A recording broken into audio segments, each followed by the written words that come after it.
you can kiss your dreams of the Falcons trading up for a quarterback in the draft goodbye. You are Locked On Falcons, your daily Atlanta Falcons podcast. Part of the Locked On Podcast Network, your team every day.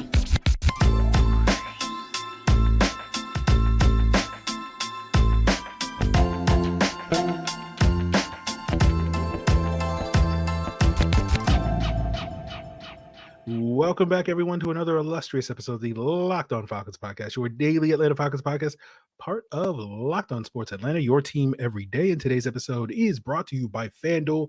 Make every moment more. Right now, new customers get $150 in bonus bets with any winning $5 bet. That's $150 if your bet wins. Visit FanDuel.com/LockedOn today to get started.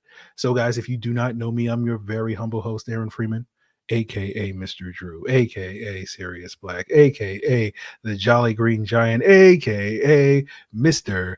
aka. And I've been covering the Falcons for far too long, formerly at falcfans.com, RIP, still going strong on this illustrious podcast. But I thank each and every one of you that is an everydayer of this pod. And all you got to do to join that illustrious group is to subscribe or follow for free on YouTube or wherever you listen to podcasts, and you'll get the latest episode as soon as it is available.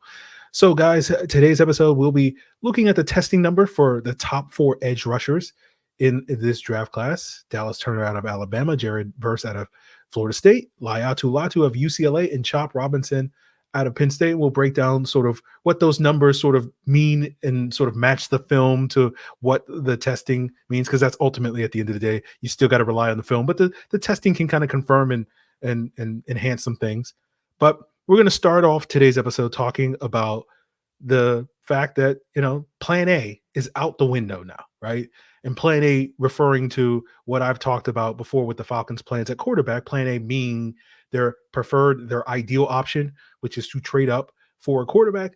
Seems like that's not going to happen, because the buzz, reading some of it from people at The Athletic, from local beat writers as well for the Patriots, sort of talking about it and their expectations from what they've been hearing at the combine is that the Patriots, the number 3, who hold the number 3 overall pick and was sort of the key linchpin for the Falcons potentially to trade up, because we don't believe that the Bears are trading out of 1, although Peter King, called his shot as he walked off in retirement. And again, would be the greatest walk-off home run in Major League Baseball and NFL history if he actually successfully called that.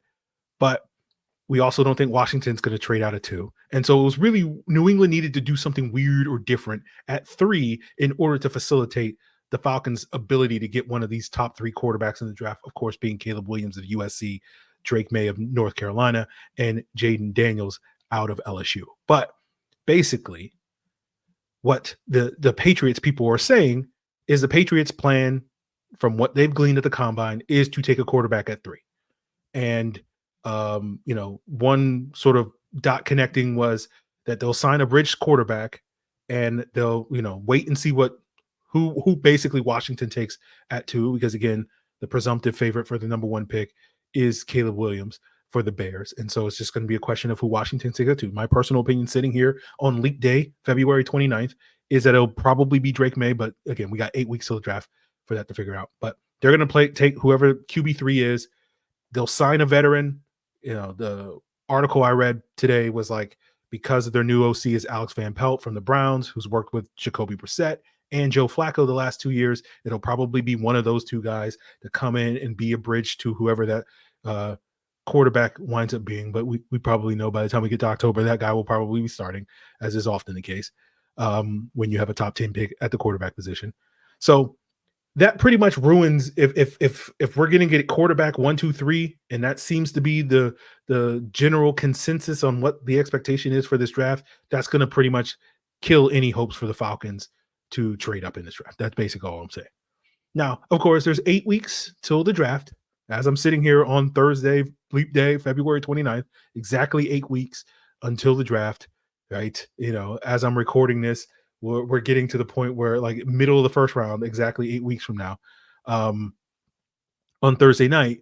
But, certain decisions could change, things could change. But if the Falcons are hearing the same things, basically what I'm saying is plan A is now off the table. And now it's about plan B, plan C, and plan D. And for those of you that don't know, plan B to me is signing Kirk Cousins. If he hits free agency, plan C is sticking at 8 and taking the fourth quarterback, presumably Michigan's JJ McCarthy, and plan D is trading for Justin Fields. Now, I've said in previous episodes, last week I did a whole episode breaking down why I think the Falcons would prefer Kirk Cousins over Justin Fields. We'll find out together. I still think that basically that is, Kirk is a proven producer, right? In terms of being a productive quarterback in the league, has proven winner, I guess you could say, relative to Justin Fields. Again, no one's saying that Kirk Cousins gone out and won Super Bowls or anything. Proven scheme fit in the McVay-Shanahan offense that the expectation is the Falcons will run under Zach Robinson.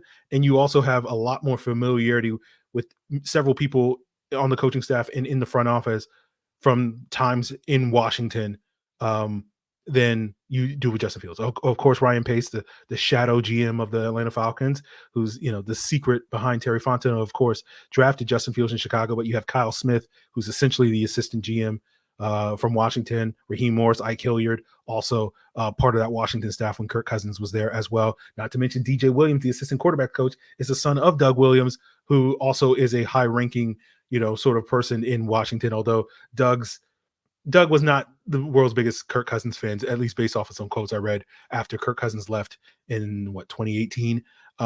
So maybe DJ is also not a big fan. So, if you're holding on to the Justin Fields hype, whatever you want to call it, maybe that's something. DJ Williams, son of Doug Williams, is going to nix that.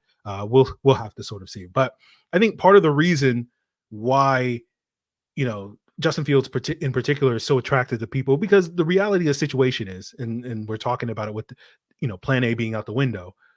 Like, the Falcons never really had control over plan A. And truth be told, the Falcons don't have nearly as much control over who their quarterback is as I think probably you would ideally want. Like, they're not going to be able to basically handpick their guy in the way that the Bears are going to do, or in the way that, even Washington to a certain extent, once you sort of eliminate Caleb Williams from the conversation, it's like, okay, well, we have our choice of everybody but Caleb Williams. And so they have control, and New England has a relative degree of control, right? I think that's one of the reasons why people are so attracted to Justin Fields, because relatively speaking, you have a lot more control over the idea of going out and getting Justin Fields, because we quote unquote know, 99% certain, unless you're Peter King, shout out to the GOAT, that Justin Fields is going to be available, right? We don't know that Kirk Cousins is going to be available, right? I think it's like a 60% chance that he hits free agency, but 60% is not 100, right? And it's certainly not 99%. And then JJ McCarthy, like, we don't know. Like, again, of course, we don't know if the Falcons are even going to like him enough to rank him in their top 8 on their draft board.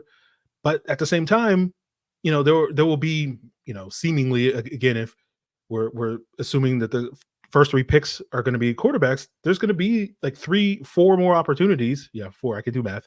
4 more opportunities after those 3 picks for someone to leapfrog the Falcons to get JJ McCarthy, right? Like, if we go through free agency and the Falcons haven't signed Kirk Cousins or haven't traded for Justin Fields, it's strongly signaling, unless they go out there and pay Baker Mayfield a ton of money, or go out there and sign Russell Wilson to a 5-year contract, neither of which I expect to happen, but it's a possibility. But if the Falcons don't lock down a veteran quarterback in March, it's going to be a strong signal to everybody else in the league, oh, they're going to take a quarterback at 8, right? And so that gives another team, Minnesota, Denver, whoever, an opportunity to basically say, no, we want JJ McCarthy and we're going to leapfrog you. And so they don't even control that. And like Justin Fields, again, you don't have 100% control, because it takes 2 to tango with a trade and all that stuff with the Bears and whatnot. But theoretically, you probably have a little bit more control, because the Bears want to trade him, right? So it's not going to be that hard. We kind of know what the asking price is likely to, the ballpark. It's going to be a 2nd round pick plus is what everybody's speculating about, so it's not as even if, like, you have a little bit more control over that than, what you're going to pay Kirk Cousins, because we don't know 100% what Kirk Cousins' asking price is going to be. So I think that's part of the reason why, like, people just kind of want, hey, just go trade for Justin Fields tomorrow and let's just get an answer, rather than playing out this situation that could take the better part of 8 weeks potentially if I'm correct that it's plan C rather than what could be a week or two with plan B or plan D, I'm sorry, going after Cousins to Fields. So I think that's part of the reason why a lot of people are like, just go and trade for Fields and just get it over with. Because you just want to get that control back. So those are my thoughts on that. So, I don't know if we're going to spend too much time talking about trade up possibilities. We're going to still talk about these quarterbacks. Don't get me wrong. We are still going to talk about these quarterbacks. I'm probably going to have a guest or two in the coming weeks talking about the quarterbacks, as well as certainly when we get to April. So it is not as if we're not going to talk about, the top 3 quarterbacks in this draft at any point over the next 8 weeks. We will probably spend a lot of time talking about those guys, even if we already kind of know at this point in time, again, based off of the buzz, that, it's very unlikely that the Falcons are going to land him. So we'll see how that all plays out, guys. We'll continue today's episode talking not about quarterbacks, but about the guys that hunt the quarterbacks, which is the edge rushers, because they tested today at Indianapolis at the Combine. And we'll talk about how Dallas Turner lived up to the hype of looking a lot like Von Miller and Brian Burns from an athletic standpoint, and what that tells us about him coming up on today's Locked On Falcons. Now, football season is over, but you can still get buckets with basketball season with FanDuel, America's #1 sportsbook. Right now, new customers get $150 in bonus bets with any winning $5 bet. That's $150 if your bet wins. And you can bet on NBA, you can bet on NCAA. We got March Madness coming up. It's glorious time. Quick bets, same game parlays, player props, all that and more. If you want to bet on basketball, go ahead. If you want to bet on the NFL draft, go ahead. That's what FanDuel's here for. There's a 3-way tie right now, guys, for which team has the best odds to draft JJ McCarthy. 5-1, Atlanta, Denver, Minnesota. I told you guys, I think last week, that the odds were 10-1. So get on that before they inch down so that you can maximize your return on investment at FanDuel by visiting FanDuel.com/lockedon to sign up. That's FanDuel.com/lockedon to shoot your shot. FanDuel is an official sportsbook partner of the NBA.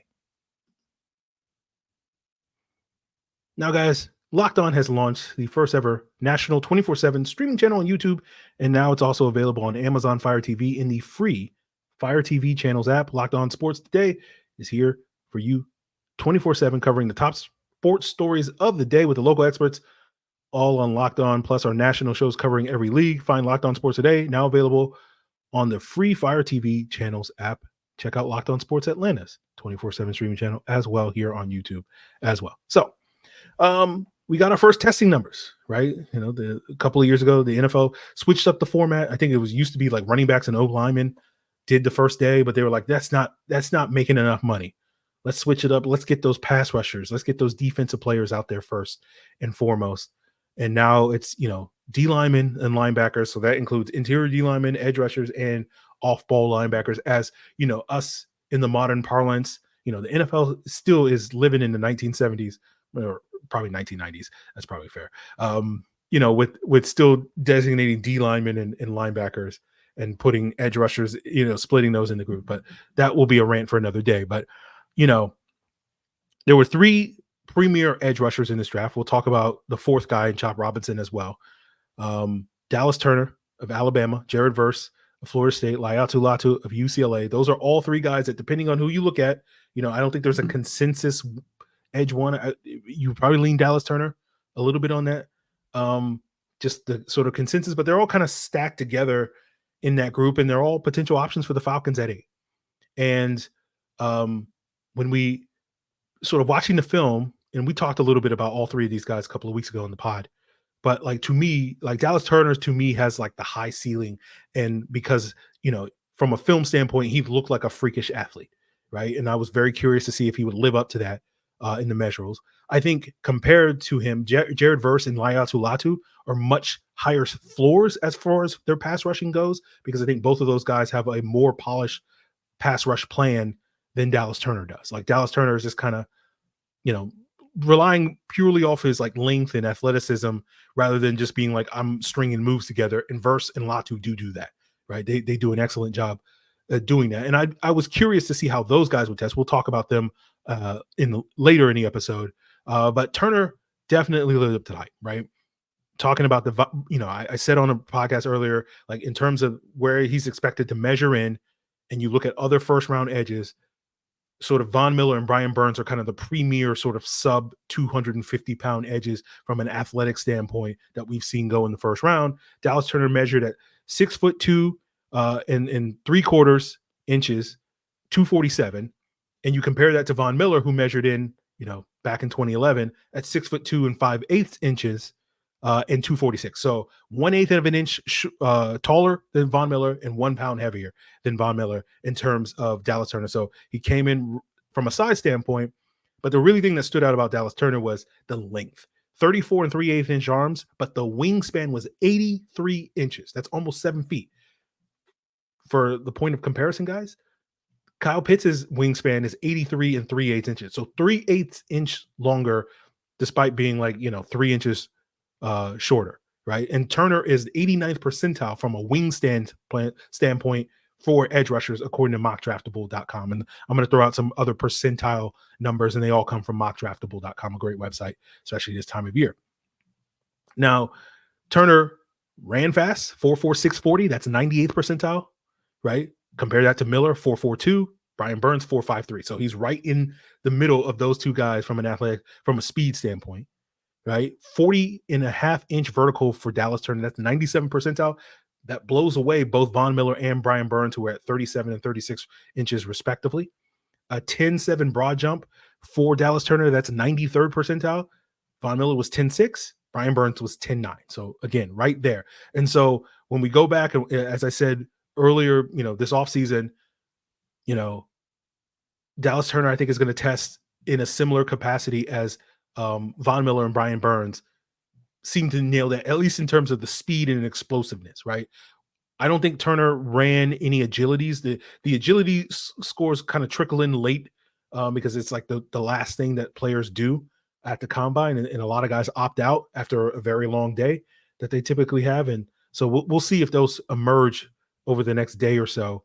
We do have a couple of agilities for Jared Verse and Chop Robinson, and the agilities are a little bit of a cause of concern for Jared Verse, but we'll get into that later. So, like I said, I think Dallas Turner, from a high ceiling in terms of just the raw athleticism, if you're going to bet on a guy with the traits, right, in terms of the guy that has the length, the explosiveness, the bend, potentially, again, we'll see what the testing looks like if he runs his agilities at his pro day or whatever. But in terms of the tools that you're looking for, Dallas Turner is built very similarly to Von Miller and Brian Burns. However, let me caveat that. He does not have the polish that those guys had coming into the NFL, right? We know Von Miller is one of a handful of pass rushers. It's like him, Derek Thomas, Aldon Smith, Micah Parsons, and Reggie White are like the all-time guys in terms of most sack production, like their first 2 years in the NFL, right? I think all of those guys hit 30 or more sacks combined in their first 2 years, which is incredible. That's basically averaging a sack a game in your first 2 NFL seasons. I would not put those expectations on Dallas Turner. I wouldn't put those expectations pretty much on anybody. The fact that, Micah Parsons was able to do something similar is makes him one of the outliers of all the outliers, but that's a conversation for another day. So I do think Turner's raw, but like the bet on Dallas Turner, when we compare him to, say, Jared Verse, when we compare him to Latu, is the player that Dallas Turner is going to be in 3 to 5 years is going to be so much better than those guys, because of the perception that his ceiling, because of that athleticism, if we can coach him up, if we can teach him to rush with a plan, all those various things that you want in a pass rusher. And it's not to say that he's like super raw or anything like that. Like, he does have a plan. It's just not a polished plan. It's just kind of just like, I'm longer, stronger, and faster than you, and I'm going to beat you that way. And I do have some pass rush moves, but it's not as if like I'm stringing them together in any major way. So that's going to be something that's going to be at the top for Dallas Turner. But like, that's the selling point of Dallas Turner. Now, he may never get there, right? But in terms of the guy that, from an athletic standpoint, that if you're looking for a guy that has that double-digit sack potential, I think Dallas Turner is probably your best bet in terms of that guy that can get there long term. But, If you're looking for more immediate pass rush production, I think Jared Verse and Latu is going to be more your speed, but we'll break down their numbers, good and bad, from Jared Verse, right? There's some very good numbers that he showed and some questionable things when it came to the agility. And we'll talk about Latu, who the big question, very technical pass rusher, but people wondered, is he athletic enough? And we'll get into that as we wrap up today's Locked On Falcons. This show is sponsored by BetterHelp, and a lot of us spend our lives wishing we had more time. I know for me, I wish I had more time to grind that draft film, but how would you use your extra time? A better way to squeeze that special thing into your schedule is to know what's important to you and make it a priority. Therapy can help you find what matters to you so you can do more of it. Therapy has benefited me, BetterHelp specifically, because it's taught me coping skills like I can only control what I can control. I cannot control who the Falcons draft pick is going to be, but if you're looking for those coping skills, if you're trying to find what matters to you and you're thinking of starting therapy, give BetterHelp a try. It's entirely online. It's designed to be convenient, flexible, and suited to your schedule. Just fill out a brief questionnaire to get matched with a licensed therapist, and you can switch therapists at any time for no additional charge. Learn to make time for what makes you happy with BetterHelp. Visit BetterHelp.com/lockedon today, and you'll get 10% off your first month. That's BetterHelp, HELP.com/lockedon. So, guys, of course, our next episode will be Monday. We'll do a mock draft Monday, and we'll probably recap sort of the other big stories of the combine, the winners. I know, 2 years ago, this was the Jordan Davis episode where it's like, okay, let's have a conversation about Jordan Davis being a possibility for the Falcons. That was the big story 2 years ago. So we'll see what else emerges. I'm sure we'll probably talk a little bit more quarterbacks as well on that Monday episode. So continue to make us your first listen over the weekend. But let's wrap up talking about some of the other top edge rushers. Jared Verse. Now, the thing about Jared Verse is the player that he reminded me is also a Florida State alum, Jermaine Johnson. And basically, they kind of measured almost identically to one another. Same 40, I think Verse's jumps were a little bit better than Johnson's, but they're both kind of power first players, right? That was Johnson's claim to fame, is that physical bull rush, right? Verse is also the same way. I do think Verse can bring a little bit more juice off the edge and thus threaten the edge a little bit better as a speed rusher. But the one concern you had with Jared Verse was, can he bend and can he corner to be an elite speed rusher to match that sort of explosive first step and power that he is able to generate with that speed to power game. And that's where the concerns with Jared Verse, at least from a testing standpoint, sprung up, because he did do his agilities, right? 4.44 short shuttle, that was 43rd percentile, 7.313 cone, which is 32nd percentile. And you may recall the episode we did at the beginning of the week where we talked about, what to pay attention to with edge rushers. And we basically said, at least with first round edge rushers, the metric that correlates the most to sack production in the NFL is that 3 cone, followed by the short shuttle. The broad jump is the third on that hierarchy. So that's why we kind of pay attention to that as well. But that is a concern. And when you look at other top 10 talents, and we're talking about Jared Verse as a potential top 10 pick for the Falcons at 8, that had similar agilities, subpar agilities like he did, we're looking at Jadeveon Clowney, we're looking at Dante Fowler, we're looking at Bradley Chubb, and we're looking at Cleveland Farrell. And so that's not the greatest group of players to be in, because not all of those guys were super. Like Bradley Chubb is probably the most productive out of that group, followed by shortly, little drop off to Jadeveon Clowney. And obviously Dante Fowler, has been a solid NFL player. Cleveland Farrell, not so much.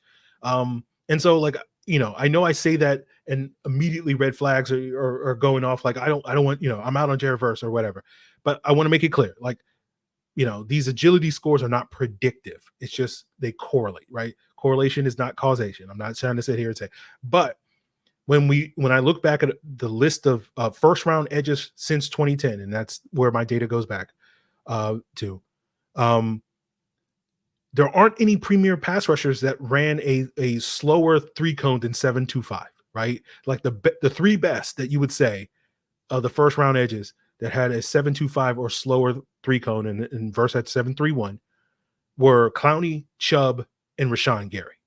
And so my concern with Jared Verse, right, and why I kind of likened him to Jermaine Johnson, and because we know that power players tend to be more pressure guys than true sack artists, right? The guys that tend to get a lot of sacks are the true speed rushers that can bend and edge. And that's what we were talking about on Monday, which is where those agility scores correlate. Again, don't predict, but correlate. Because, you can run a bad time or whatever and still be a good pass rusher in the NFL, as well as there's plenty of guys that had great three cones and didn't amount to anything in the NFL, as we discussed on Monday.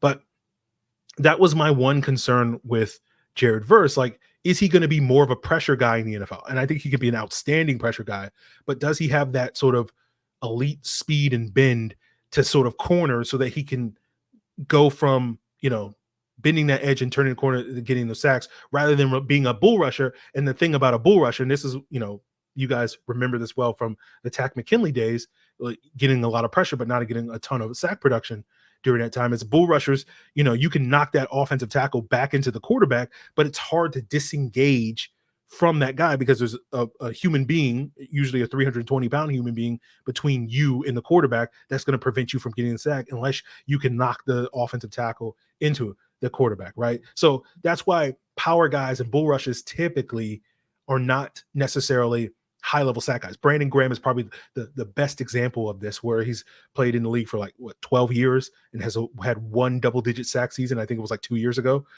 when the Eagles were in the Super Bowl that year. And he's always getting a lot of pressures, but he typically only gets 6, 8 sacks. He has a couple 3 sack seasons, 4 sack seasons, those type of things. So he can be an effective player, but you do wonder if he can be that sort of alpha pass rusher. And that was always my concern with Verse. And this testing didn't necessarily help in that regard. Now, talking about Latu, very technical pass rusher. Questions were about the athleticism. His testing wasn't great. He ran a good 4.64. That's an 83rd percentile for edge rusher, but his jumps weren't great. 32-inch vertical, that's 36th percentile. I think a 9.8 broad, which is 52nd, so about average. The question with Latu was, is he going to win with speed and power, or is he going to win with hands and technique and all that sort of things? And, based off of this testing, he's probably going to win more with technique and whatnot. To me, I was wondering, okay, does he have more in him? And that was one of the reasons that we talked about this after the Senior Bowl. I was a little underwhelmed with him because I was hoping that in some of those one-on-one drills, you would see him be like, okay, this is a place where I can win with, I can showcase my speed, I can showcase my power, rather than just constantly, trying to swipe hands and swim over guys and whatnot, which is fine. But I don't know if, it raised some concerns about me, despite loving his film, that maybe this isn't going to be as effective in the NFL, where he's going to face a lot more tackles that know how to use their hands than it was in college, where most guys, don't know what they're doing with their hands. So, Latu kind of, he is what you thought he was, is basically what it is. So I think with both Verse and Latu, even though they didn't test like Turner, if you like those guys, if you like their film, absolutely love their film, the combine should not change your opinion of those guys. Basically what I'm saying, we're breaking it down here, but I'm not suggesting that you should lower or raise any of those guys on your draft board based off of the testing. All those guys basically they checked the boxes that you thought they were going to check based off of the film study, right? You thought Dallas Turner was a freak athlete. He tested like a freak athlete. You wondered a little bit about, you knew Verse was a good athlete, but you wondered about that sort of bend, good athlete, but you do wonder about the bend. Latu, very technical pass rusher, but probably an average athlete. And that's kind of what he tested at. So when we look at comparable first-round guys, Robert Quinn, Josh Allen, Joe Tryon are similar to Latu from an athletic standpoint. So clearly guys that can be productive in the NFL. But last but not least, we'll give Chop Robinson his love. Ran out the gym, 4.48 40, 98th percentile, 95th percentile broad jump, 85th percentile short shuttle. Again, correlates well to sack production. 66th percentile vertical jump. Chop always wins with explosive first step. That's his game. He's a speed rusher. He's a guy that you watch the film. He's going to win with speed, explosiveness, cornering off the edge, and the testing backs up what it is. So, Yeah, that's basically what I'm saying. Yeah. So again, a fourth guy that, he is who we thought we are, right? Give me the Denny Green soundbite. So, give some love to Chop. Very athletic guy. The concerns of Chop is the size. He came in a little heavier than expected, but we'll see. So, I think all of these guys, basically all this to say, I think all of these guys make sense for the Falcons. We'll see, if the Falcons do go edge at 8, we'll see what preferences they have, what type of player they like. Again, probably if I was the Falcons, if it was I'd probably take Turner just because I'll swing for the fences and we'll see if it works out. In terms of long term, plus he's younger than these other guys, being 21 and whatnot. And I do like the idea of drafting young guys in the first round that have developmental upside. So that's kind of where I lean on that one. But we'll be back with more on Monday, Mock Draft Monday. So continue to check us out as your first listen. For your second listen, of course, check out Locked On NFL. Locked On NFL Draft, of course, is going to have great coverage. Locked On NFL Scouting as well with the draft dudes. It's all part of the Locked On Podcast Network, your team every day.